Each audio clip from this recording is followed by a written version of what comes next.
Bapak, apa kabarnya sih hari ini? Alhamdulillah baik.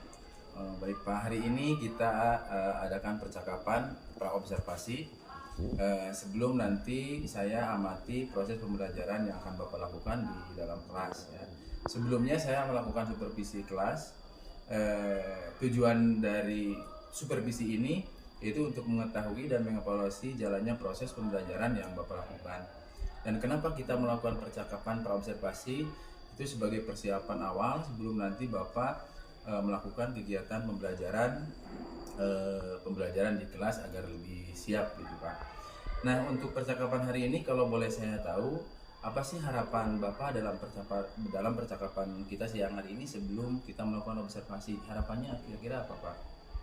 Harapannya yang utama mendapatkan ilmu yang lebih banyak ya dari apa yang kita bahas. Nah, terus bisa dilaksanakan dan dilakukan di dalam kelas nantinya. Itu yang harapan yang lebih utama ya.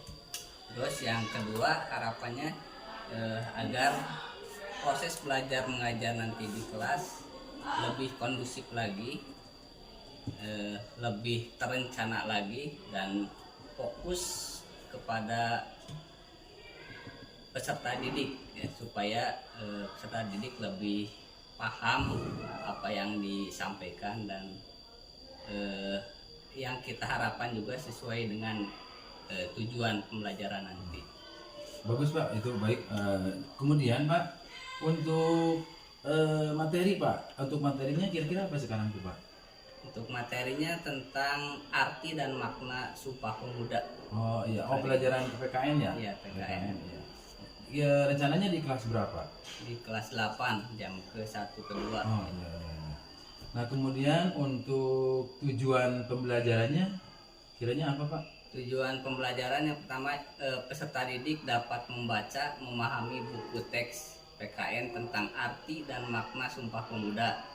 Terus yang kedua, peserta didik difasilitasi pengetahuan menggunakan dokumen histori sebagai wahana pemahaman konteks lahirnya peristiwa sejarah dan menumbuhkan kesadaran akan masa lalu terkait masa kini.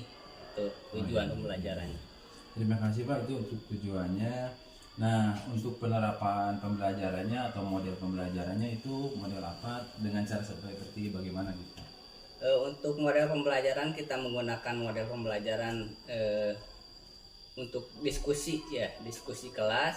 Nah, kita membagi 5 kelompok nantinya. Nah, tiap kelompok akan membahas berbeda-beda ya, seperti misalkan kelompok 1 tentang kebersamaan, kelompok 2 toleransi, kelompok 3 tanggung jawab, kelompok 4 disiplin, dan kelompok 5 tentang sejarah nasionalisme mengenai Sumpah Pemuda. Ya, bagus.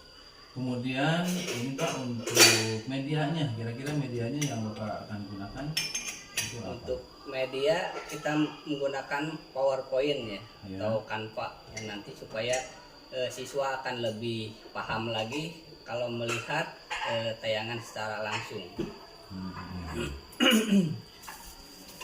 Sebelum kita akhiri, kira-kira apa yang Bapak dapatkan dari hasil percakapan kita hari ini? Yang saya dapatkan, yang saya peroleh dari wawancara atau pertemuan hari ini, supaya akan memacu persiapannya akan lebih baik lagi karena sudah direncanakan untuk melaksanakan kegiatan KBM di kelas ya Pak.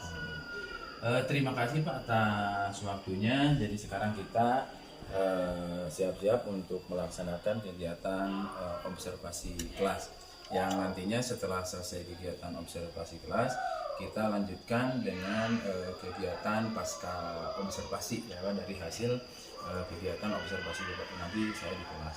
Terima kasih sekali lagi Pak atas waktunya. Assalamualaikum warahmatullahi wabarakatuh. Waalaikumsalam warahmatullahi wabarakatuh.